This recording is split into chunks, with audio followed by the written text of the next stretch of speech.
Night fell over Kigali with a hiss of rain on corrugated roofs and the smell of diesel in the streets. At the airport, a plane carrying Rwanda's president came out of the dark and never landed.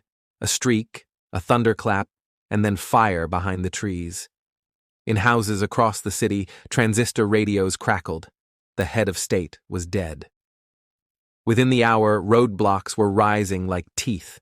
Men in cheap jackets rolled oil drums into intersections and stacked stones knee-high, and a list began to move from hand to hand. The lists had names. They named neighbors, classmates, parishioners, Tutsi first, then Hutu politicians judged too moderate. At dawn on April 7, 1994, the Prime Minister, Agatha Uwilingiyimana, was hunted down and murdered after she tried to calm the country over the radio.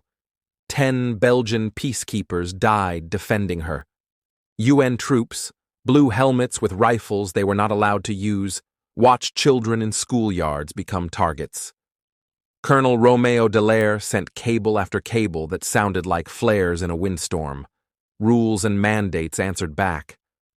The killers had rehearsed. For months, the radio station RTLM rehearsed hatred, calling Tutsi inyenzi, cockroaches, and telling listeners to find them where they hid. Militia leaders opened warehouses and handed out machetes as if they were farm tools returned after a season. At every barrier that spring, men with armbands demanded identity cards and let a face study settle a life. Names on paper hardened into sentences without courts. In parishes and stadiums, families gathered for safety that was only temporary. At Nyamata Church, at Nyarubuye, at Kibuye, thousands died in spaces built for prayer and games. The language of killing was ugly and ordinary. Check the banana groves, search the marsh, finish the work. This did not happen all at once. It happened everywhere at once. Kigali's streets choked with barriers. In the countryside, neighbors turned on neighbors, some from fear, some from orders, some for a share of a cow or a field. There were rescues too, Hutu who hid Tutsi in cellars, priests who lied to militias, nurses who forged papers, but they were sparks in a dry wind. The death toll climbed by thousands a day. The Rwandan Patriotic Front, mostly Tutsi exiles who had fought a civil war and paused for a fragile peace, moved again.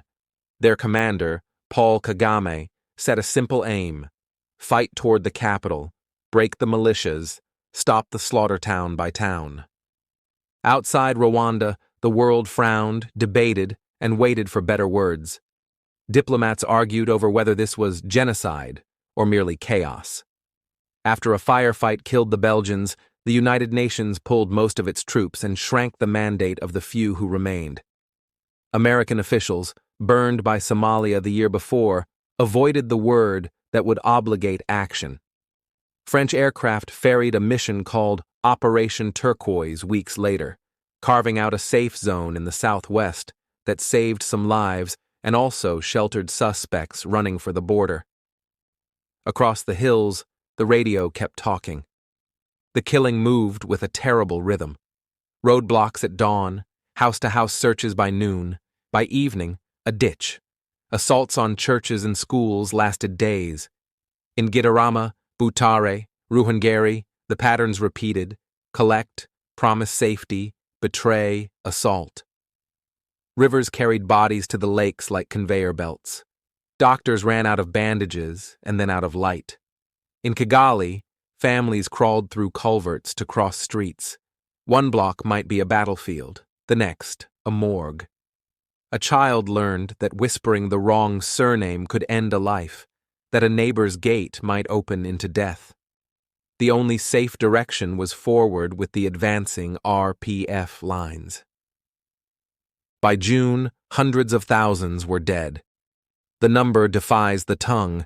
800,000 in 100 days is the figure most repeat, but the point was never the roundness of the number. It was the speed. In some communes, a whistle blew in the morning, and by sunset, there were no more people to whistle for. The RPF took town after town and found rooms still slick with blood, registers with names crossed out, and infants hidden in ceilings who would never learn who had carried them there. Kigali fell in July. The government fled west with militias and frightened civilians, a river of people pouring across the border into what was then Zaire.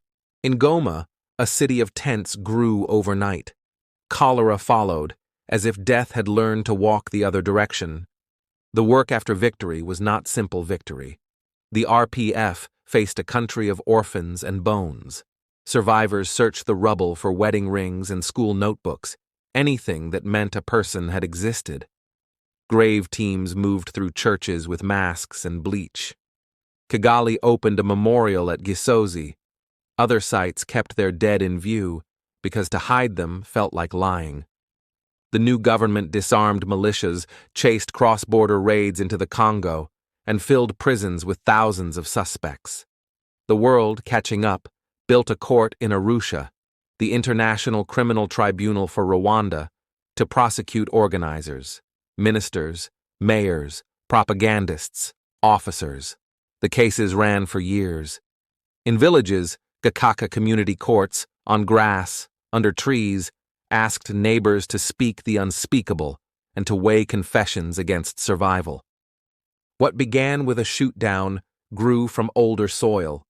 Colonial rulers had frozen labels into identity cards and used them to divide. Later, politicians cultivated fear for power. Drought, a stalled peace, assassinations, and the calculation that the world would look away mixed into a plan that needed only a spark.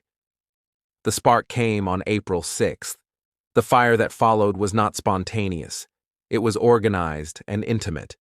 A machete is a farm blade. In those 100 days, it became a border between human beings, and many learned how thin that border can be when a voice tells you that your neighbor is a pest. There were rescues still worth saying aloud. A hotel manager in Kigali bargained with liquor, signatures, and the phone to keep mobs at the gate for weeks. A handful of UN soldiers refused to leave their posts and held small islands of safety, a school, an orphanage, a church, because they could not accept that a mandate outweighed a child's life. Between the attacks, people who had no power changed outcomes anyway. An old woman who hid 2 girls in grain sacks, a bus driver who drove through barriers and did not stop, a priest who opened a crypt and told 20 people to breathe quietly and wait for footsteps to pass. When the guns finally quieted, Rwanda had to learn to live in the same rooms again. Survivors stood in queues with men who had once hunted them. Classrooms filled with children who carried surnames that had been death sentences. The government banned the old categories. It spoke of citizens, not groups, and outlawed the politics that had once measured skulls. There was progress, roads paved, clinics opened, girls sent to school. There was also anger and fear, because grief is not an enemy that surrenders. Memorial months return each April. Bones are still found when a road is widened. A survivor hears a laugh in a market and feels the years fall away. Stand on a hill outside Kigali at evening and watch the city light itself, one bulb at a time. The radio plays music, not orders. Roadblocks are gone. The night is just night. Then step into a memorial church and count the benches where no one sits. Read the names that fill walls like rain. Remember that the world had words and decided they were enough. Remember the lists, the ditches, the children under ceilings. Remember that in those 100 days, nearly 1 million lives ended while the world argued about the definition of a word. Thank you for listening to Last Post History. Subscribe for more true stories from the world at war.